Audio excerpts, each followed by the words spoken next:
À l'aéroport, je découvre une autre réalité. Je commençais à avoir peur parce que les gens qui y travaillaient ils me reconnaissaient. Ils me demandaient des photos. Et à la douane, il se passe ce que beaucoup connaissent, mais que personne ne dit. Un policier m'a fait passer devant tout le monde. Un billet glissé dans la main. C'est courant, c'est ancré, je ne juge pas. Parce qu'au lieu de juger, j'ai voulu observer. Parce que ce tonton, il m'a mis bien et je lui en suis reconnaissant. Et mes peurs se sont avérées vraies. Beaucoup de policiers m'ont reconnu. Certains m'ont serré la main avec respect. Et ça, c'est grave important. Parce qu'on a tendance à mettre tout le monde dans le même sac. Tous les policiers sont corrompus, les manifestants sont violents. Mais la réalité est plus complexe. Il y a des bons et des mauvais. J'ai été accueilli chaleureusement. Je suis arrivé à l'hôtel de Ellie. Elle m'a offert la nuit et le transit. Et je lui en suis reconnaissant. Et déjà, sans perdre une seconde, personne n'en parle, c'est pour ça que je parlerai.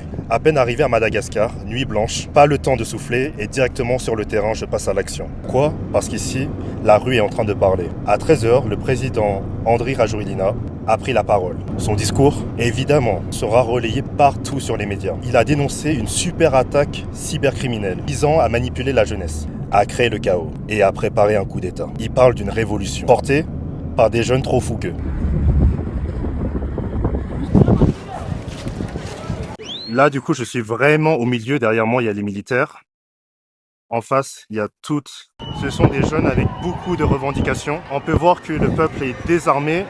Là, ils ont des vraies armes sur eux. Pas des ballons caoutchouc, là. Face à des vraies armes. À côté de ça, il y a les enfants. Personne n'a d'armes dans les mains. On peut voir que parmi la foule, contrairement à ce qu'on fait croire, qu'il y a des enfants de tout âge, des jeunes. Et c'est les mêmes enfants qui se prennent aussi le danger. Il y a des filles. Est-ce que c'est normal que des enfants en 2025 soient dans une situation de la sorte, sans chaussures? Comme vous pouvez le voir, c'est vraiment des jeunes de tous les âges. Il y a des fumigènes qui sont en train d'arriver.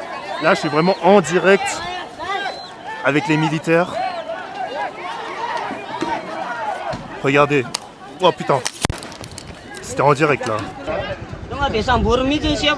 Le danger ici, c'est que moi, je n'ai pas de choses de presse, donc je suis une simple personne parmi tant d'autres.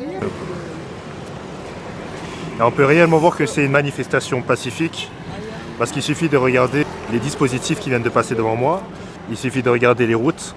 Comme on peut le voir, tout est intact. La violence ne vient pas de la part des manifestants. On nous raconte partout sur les médias que c'est le chaos. Les manifestants sont incontrôlables, violents.